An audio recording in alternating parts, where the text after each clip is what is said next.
I got another $1,000 for you here in about 8 minutes, 3:30. And listen for that next keyword. Grab a grand, courtesy of the Buzzard Bookie. If you are watching the show today live at alancoxshow.com, tip of the cap to whoever's helping us out today. Vicar Quilson. Oh, what a fancy name that is. I like that. Yeah. I don't even want to know anything about him, but I enjoy the name. It's going to break his heart. His heart. All right, well, another piece of the puzzle falls into place. The Guardians off tonight. Of course, it is the All-Star game down there in Texas. And the Guardians, been a wild week for them. You know, got a bunch of guys in the All-Star game. J-Ram did pretty well in the home run derby. They get the number one pick. They grab this second baseman, first second baseman ever taken, number one overall in the draft. What's his name? Carlos Baerga? No. Travis Bazzana. Great name. Close. It's a good name, though.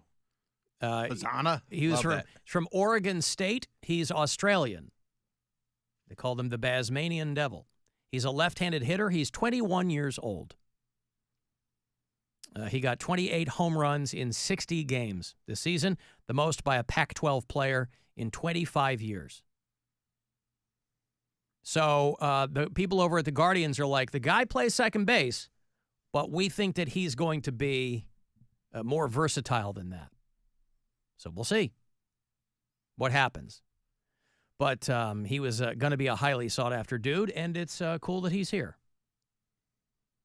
How much do you think they pay a guy like that? Do they say, or is that something people have to drill down and figure out? What, the rookie contract? Is that what they give them? Yeah, every one of these guys, you just go, hey, here you go. Well, I don't know exactly how grand. it works with baseball, but there's usually like a pay scale because that's usually why guys will leave the Guardians because then if they have a very successful first few years in the league, then they get to do that contract where they negotiate. Yeah. And yeah, so there's a whole baseball's pay scale is very complicated. They do arbitration where they pay you based on your production, and you kind of have to like sue or whatever. I don't know. It's a whole thing. Mm-hmm.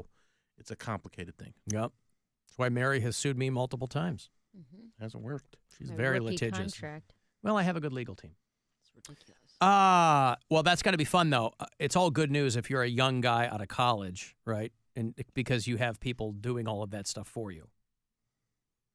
That's what I miss the most about having an agent, is just when they call you and they go, here's what's going on, and I say yes or no. That's all I want. I want to be able to pick up the phone. You know, we've had this conversation with Mary when she's talking about getting a manager and things like that, and how much you have to kick back to those people, but they are working for you. So you can make, demands on them that are commensurate with where you are in your career. And there's just nothing better. If you're not business-minded, I should say, which I am not. Some people are. There are some people who are very creative, but they also have a mind for the other stuff too. I absolutely do not. I don't care. I don't know how money works. I wish that I did, but I don't know. So much of it, you don't, have I to. need people who know how it works. There's nothing better than having representation. For some people, that might be a union rep, But if you're in a creative field and you have someone who is advocating for you, that really frees this manager guy, you're happy with what he's doing so far? I mean, we haven't really done much, but yeah. But you're paying him. I'm not. He only gets paid if I make money. We haven't booked anything. Oh, you don't pay him a retainer? No. Oh, I had to pay my agent every month. Well, it's a difference between probably an agent and a manager too.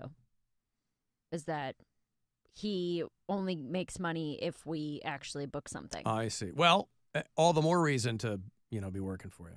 Right. But then he's going to potentially push you to things you don't want to do. That movie. Hey.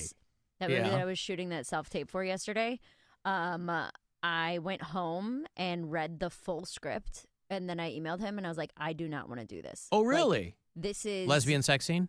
No, a very, very intense sex scene. With you? With what my character would be, with a figment of the main character's imagination. A dog. Who is described as, hold on, let me get the words right. Because I did not read the full script at first. This is an independent cool. film. Independent film. And then I text him. I was like, hey, did you read this whole script? Because a gaunt, ill man dressed and painted like a decaying homeless mime with features reminiscent of a cat. Ooh. And you don't want to have sex with that? No. Oh. No, I do not. Act and it like was, she's having sex with it. They're going to have an intimacy coordinator, Mary. A very intense sex scene. And I was like, yo, I don't think this is worth it. Wow. Like, depending on what she is we're not willing making, to stretch her artistic palette. Look at you. Well, you've got to be comfortable with what you're doing. I'm not super comfortable with anything sexual to begin with. Right. So what Bill and I talk about, just right. normal stuff, Bill. She doesn't like it. A sex scene would make me uncomfortable no matter who it was with. And because I have such a not photographic memory in the sense that I can remember things like that, but because my memory is, I have such an overactive imagination in picturing scenes and things like that. I'm like, watch me do this, and then it mess up my real sex life. That every time I go to have sex, I picture a gaunt, ill man, a decaying, homeless mime cat person. I mean, Brian's gaunt-ish. No, he is not. He's a skinny dude. But he's not gaunt and ill. He's not. I didn't say he was. machinist. I didn't say he homeless was mime. ill. I didn't say he was ill. Decaying homeless mime. All right. Well, none of that. With features. By the way, who wrote this? What is reminiscent this? Of a cat. Boy, you want to talk about trying too hard. Boy, I love that. This. They could pull out 2 or 3 adjectives in that and be just fine. Yeah, Oh. it was. I was like, I emailed. I was like, is this like a ton of money? Because if this is not a ton of money, I'm not really feeling this whole. No, it's an independent film. Thing. It's not. You said the lead was a person you'd never heard of before. No, he was been in a couple things, but it's probably been 15 years since Okay. he's been in stuff. Danny Trejo. He's been in a lot of stuff recently. Has he really? Oh, He's been in always fights. Stuff. He's always in stuff. Is he in movies? Always. Oh, I don't know. The guy's 80. I didn't know if he's not Machete anymore. I don't know. The Machinist. Huh. Yeah, you don't want that. But I was like, yeah, I don't really want this to be my intro into feature films. Okay. Well, listen, here's the thing, though. And I don't have to tell you. Once word gets around that Mary Santora wants nothing nakey-nakey, going to close a lot of doors for you. It's not the. You're I looking didn't for say freaks. nothing nakey. That is wild. That is a wild thing to ask someone to do. So not even, yeah, but so much of that would probably change. So much of that would probably this is the change. script that is greenlit. But those always get changed. From green light to shot, so much stuff gets changed. There are 2 super intense sex scenes with this same guy. One with me and one with another character. Could they shoot hers first and then she could report back to you? My point is, I don't think they're changing it. That's like a thing in this. Wow. Yeah. Okay. I don't think that would be part of it that would exactly get moved around. Well, you shouldn't do anything you don't want to do. So what was his? It his? would make me extremely uncomfortable. I understand. What was his response? He was like, because I asked him, I was like, did you read this? And then I asked, like, how much are we getting paid? And he goes, not enough for you to do that. Well, he's like, if you're not comfortable with it, I'm never going to ask you to do something you're not comfortable with. And Right. he's like, and normally I would say, let's send in a tape no matter what, because it'll get you in front of casting directors and this and that. He goes, but nothing about this movie is life-changing. Oh, so He's you're like, not even going to submit your tape? No, because he I was like, see. it's not a huge director. It's not a major casting production. Like, we are losing nothing by not submitting to this. He's like, if anything, it's good for the practice, but Wow. you're not breaking my heart at all if we don't do this. All right. Well, that's good. Then, Bill, our own, our little Mary Lynn will remain lousy with virginity. She'll be lounging with virginity. Lounging with virginity. As far as this movie goes. All right. Well. Bloody ass. Can I get a little sympathy? Because I got a bloody ass. I'm bleeding generously. Because I got a bloody ass. Bloody ass. Oh. That's part of the score to the film. Oh, so wow. I think that's a good idea. I thought that was the new Katy Perry that everybody was mad about. No. Woman's World, I think, is the one that they're talking about. Bloody Ass might be, I know they don't do B-sides anymore, but Hey, give me some. I'll give you some money. Don't give me any money. I'll give you money. No, give us money. No, everybody get money. don't. Give us all Keep money. it. You need it. $1,000 here to add to whatever you've got, courtesy of the Buzzard Bookie. Good luck. This is your chance to bet with the Buzzard Bookie and win $1,000 now. Enter this nationwide keyword at WMMS.com. Money. That's money. Enter it now at WMMS.com. Anytime you want to leave us voicemails, you can certainly do it. People call at all hours of the day and night. Some people call during the show and leave voicemails instead of calling live. It might be nerves. It might be a time crunch. Who cares? But that's why the After Hours line is there for you. It's 216-986-8903. Hey, on the subject of watching football and rooting for the Browns, I'm like Bill and Mary. I'm very against Deshaun Watson, but, I never stopped watching the Browns, so maybe I'm hypocritical. But I'm just kind of wondering where their outrage was for Kareem Hunt or players like that. I mean, every team has guys that are doing real gross things, and we kind of just ignore it when it's convenient because we like sports. Just wondering why this only came up with Watson. It didn't only come Yeah, up with no, we Watson. talked about Kareem Hunt. Hunt. Yeah. And Kareem Hunt was not on the Browns when he did that. He got punished.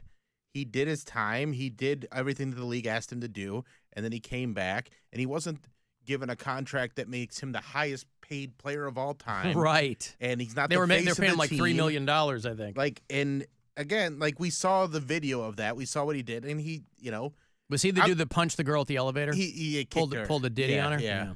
And we were never like, oh, this is great. And I wasn't super thrilled, but I'm not saying you can't forgive people. I'm not saying you can't, people do make mistakes. I'm not saying all these players have to be perfect, but Deshaun Watson never even expressed any remorse. He's just like, it wasn't me. I didn't do anything bad and stuff like that. So He used the Shaggy defense. yeah. Or not even Shaggy. He was just like, I didn't do anything wrong. He just said he straight up didn't do anything. Yeah. Unfortunately, if you're going to choose to watch sports, you have to put some of that aside. Because Yes. you cannot enjoy this. I mean, it's very unfortunate that there is Every not a team's going to have a NFL handful of team guys. that doesn't have someone, at least one player who either has a sexual assault or domestic violence or some sort of crime against women. And that sucks. That sucks really bad that there is such a look the other way policy, but it is one of those things where it's like they're going to continue to hire these guys no matter what we do. So, yeah, one guy who, like Bill said, did his time and admitted to it and said, hey, I was wrong, I'm sorry. Or this guy who has 25 sexual allegations, denies all of them, says I've never done anything wrong, and then we pay him $250 million. I mean, where are you going to draw the line? You know, there's two very different things. You want to talk about a crime against women, Mary? How about some of those cheerleader outfits?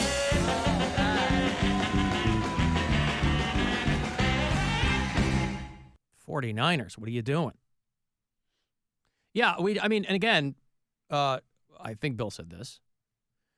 The Kareem Hunt video was like, we just hired this guy.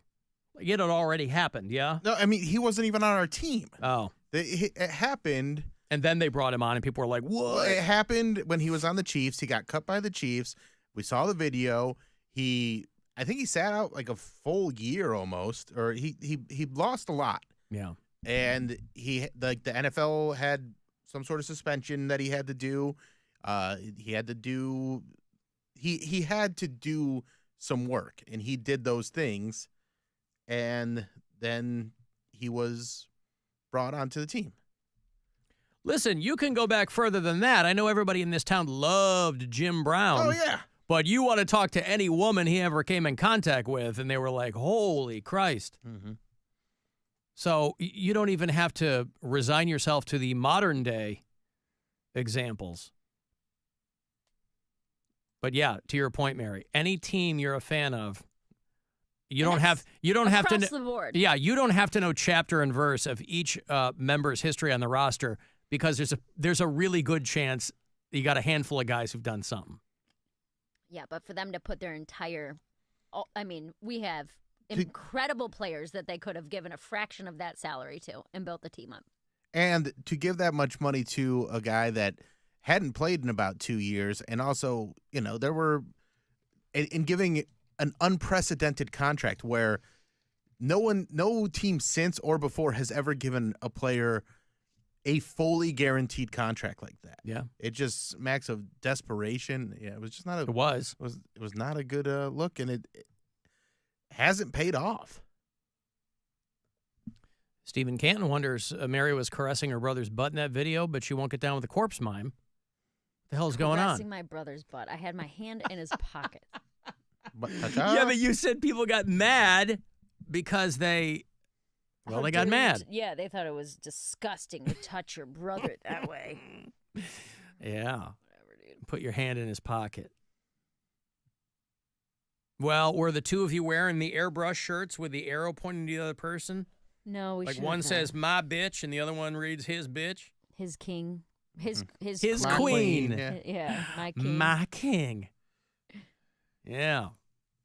Well, all right. Well, there's your answer, And sir. to say that we did talk did about talk all about the it. Kareem Hunt stuff Yeah. when it all happened. Yep. So, how long, like when you talk to your manager, does he ever kind of, is he ever like, well, we got to do something here? I mean, I know it's his job to finagle that stuff, but. What do you mean? Mm. Like me saying no? Yeah. That's the first thing I've said no to. Mm. That's the first thing where I've read the full script and been like, this is not it, dude. You said, I'm sorry, I've got to draw the line at corpse mime. I hate to be, Decaying, I don't want to homeless be, corpse mime cat. I don't No, want to thank be you. pigeonholed as difficult. I don't get the cat part. Well, I don't know even if I'm allowed to be talking about Yeah, this. don't talk. It's to be all right. 100% honest with you, but it's the figment of the dude's imagination. Well, if you're not going to do it, who essentially. cares? Well, because I don't want to get my manager in trouble. Oh. You get what I'm saying? It's like, hey, you're out here running your mouth about stuff that's not You out think there people yet. are bugging the show? I have no idea what they're Oh, doing. be sweet. All right, well. Yeah, and then I was like, who is making this? Who read this and was like, yeah, that's the one. This is the one. And then I think about places like Shudder, and I'm like, it's them. It's places like Shudder who are like, give us any weirdo horror This is a movie. horror film? It's not a horror film. Okay. Well, once you throw in a corpse cat mime, I mean, you're probably in horror territory.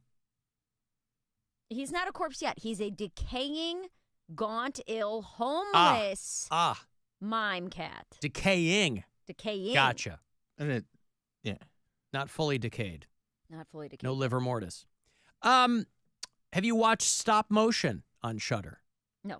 I'm going to recommend that one to you. Okay. You like suspense? Mm-hmm. Yeah. There's a little blood, but it's not like a gory film. But it'll make you feel icky and make you Ooh. nervous. Yeah, I liked it.